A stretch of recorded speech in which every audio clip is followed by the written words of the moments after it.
سبحان اللہ وبحمدہ سبحان اللہ العظیم سبحان اللہ وبحمدہ سبحان اللہ العظیم۔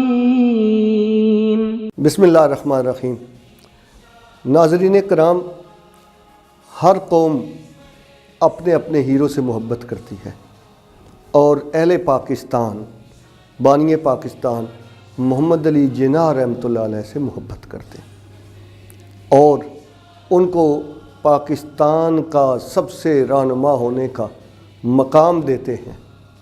نعوذ باللہ من ذالک، قائد اعظم کے ساتھ ہمارا ماننے یا نہ ماننے والا تعلق نہیں ہے، یہ صرف رسول کے ساتھ ہوتا ہے۔ اور قائد اعظم رحمۃ اللہ علیہ، یاد رکھیں، نہ تو وہ مفسر تھے، نہ وہ واعظ تھے، نہ وہ خطیب تھے، نہ وہ مناظر اسلام تھے، اور نہ ہی ان کے تقوی اور دینی مقام کا کوئی اظہار کیا جاتا ہے۔ لیکن سچی بات یہ ہے کہ ایک کلین شیو آدمی جو ٹائی لگاتا تھا، پتلون اور کوٹ پہنتا تھا، اس کے دشمن بھی اس بات کو مانتے ہیں کہ وہ دیانتدار تھے، اور ان کے مخالف بھی یہ کہتے ہیں کہ وہ جھوٹ نہیں بولتے تھے۔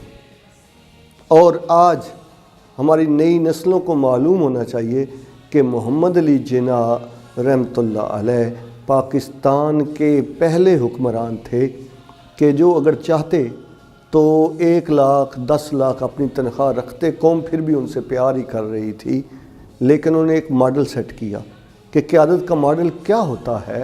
انہوں نے صرف 1 روپیہ تنخواہ رکھی۔ اسی طرح وہ امیر آدمی تھے، خوشحال آدمی تھے، لیکن اس ارض پاک کو اپنی ساری جائیداد وقف کر کے گئے ہیں۔ ان کی پراپرٹی میں اضافہ نہیں ہوا۔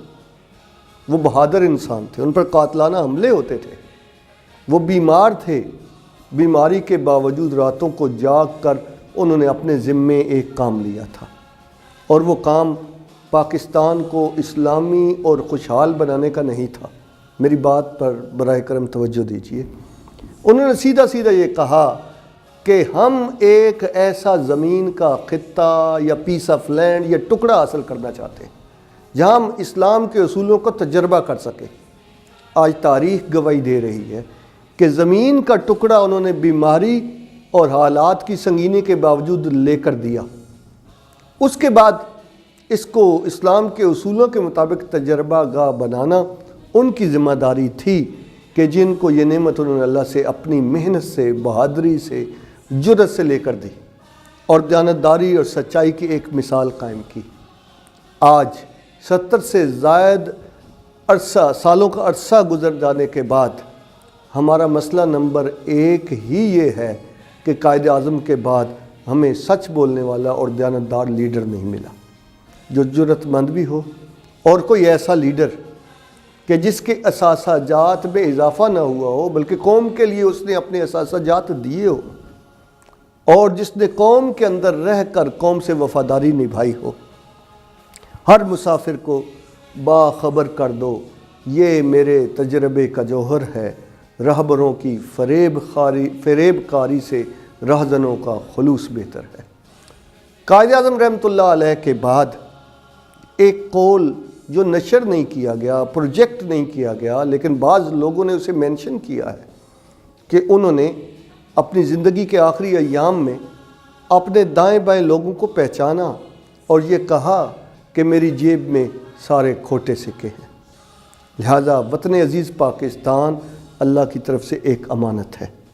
اگر سعودی عرب کے جھنڈے پر لا الہ الا اللہ محمد رسول اللہ لکھا ہوا ہے تو یہ کچھ کم نہیں ہے کہ ہر پاکستانی کے دل پر لا الہ الا اللہ لکھا ہوا ہے۔ سعودی عرب میں مشرق سے مغرب تک آپ کسی سے پوچھیں کہ سعودی عرب کا مطلب کیا، کوئی نہیں کہتا لا الہ الا اللہ۔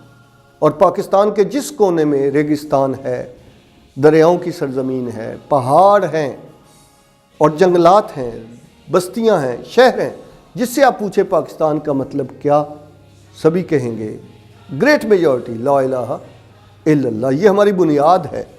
اس کے لیے جس چیز کی کمی ہے وہ اللہ سے مانگنی بھی چاہیے، اس کا شعور بھی عام کرنا چاہیے کہ ٹرین ادھر جاتی ہے جدھر انجن جاتا ہے۔ اسی قوم کے آگے محمد علی جناح جیسا دیانتدار شخص لگا ہوا ہو تو یہ مل کر ناممکن کو ممکن بنا دیتی ہے، اور آج بھی اسی چیز کی ضرورت ہے کہ ایک ایسا فرد ہو کہ جو اپنی ذات سے اٹھ کر قوم کے لیے سوچ سکے، قربانی دے سکے، اور جو دیانتدار ہو، جو سچائی کے اصولوں کا ترجمان ہو۔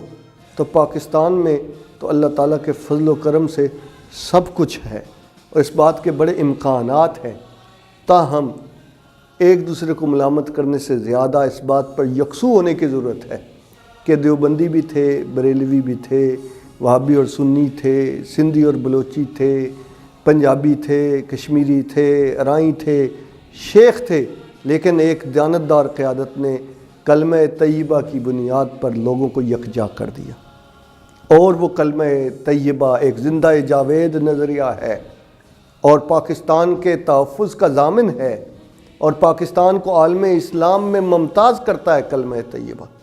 ایک بھی ملک ایسا نہیں ہے کہ جس کی بنیاد یا نسلی نہ ہو، زبان نہ ہو اور قومیت نہ ہو، ماسوائے پاکستان کے کئی قومیتیں، کئی نسلیں، کئی ذاتیں اپنے تعارف کی حد تک یہاں موجود ہیں، لیکن پاکستان کلمہ طیبہ کی بنیاد پر ایک وحدت ہے، اس لیے عالم کفر کی نگاہوں میں اٹکتا ہے اور انہیں اچھا نہیں لگتا۔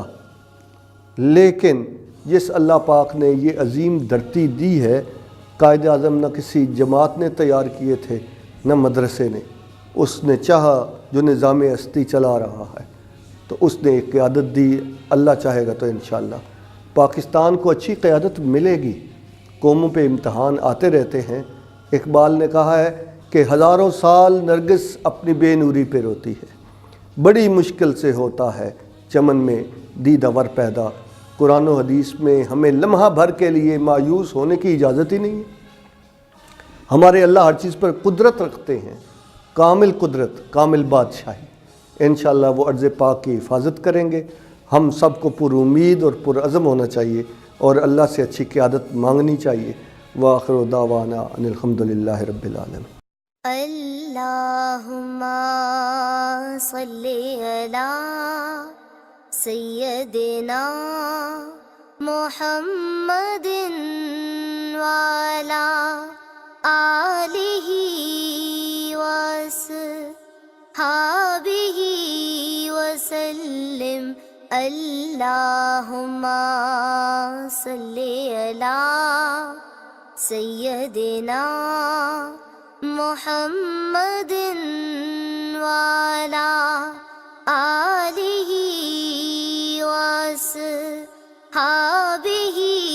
وسلم۔